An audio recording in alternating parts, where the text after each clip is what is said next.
12 মাসে 13 পূজা করে ঢোল বাজায় খাস হিন্দুর বাচ্চারা।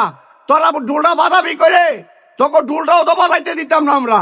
তোরা যে সময় ঢোল বাজাবি সে সময় ঢোল কানা করে লামু ভাইরালামু চুরিরা ভারদা ভারদা। আমার স্ক্রিনে যে ভিডিওটা দেখতেছেন, তিনি ভারতের হিন্দুদের নিয়ে কিছু গুরুত্বপূর্ণ কথা বলেছেন। কথাগুলো অবশ্যই মনোযোগ দিয়ে শুনে যাবেন এবং ভিডিওটাকে শেয়ার দিয়ে অন্যকে দেখার সুযোগ করে দিবেন। আগে ওনার কথাগুলো শুনেন, ওনার প্রত্যেকটা কথা খুবই গুরুত্বপূর্ণ। অবশ্যই শুনে যাবেন এবং আপনার মূল্যবান মতামত কমেন্টে জানিয়ে যাবেন। আগে শোনেন। কথায় আছে না, ফিফরায় কামড় দিলে সাপের বিষ উতালন দেয়, আর শরীরের এক জায়গায় চুলকানি দিলে অন্য জায়গায় চুলকানির বাবুড়ি। তো বাপটা এরকম ভাবেই উঠছে। ভারতে যে মসজিদের মাইক খোয়াই নিতেছে গা, আরে তোরা মসজিদের মাইক খোয়াই নিতেছস গা।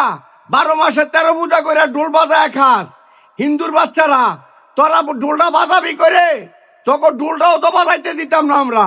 তোরা যে সময় ঢোল বাজাবি সে সময় ঢোল কানা করে লামু ভাইরালামু চুরিরা ভারদা ভারদা।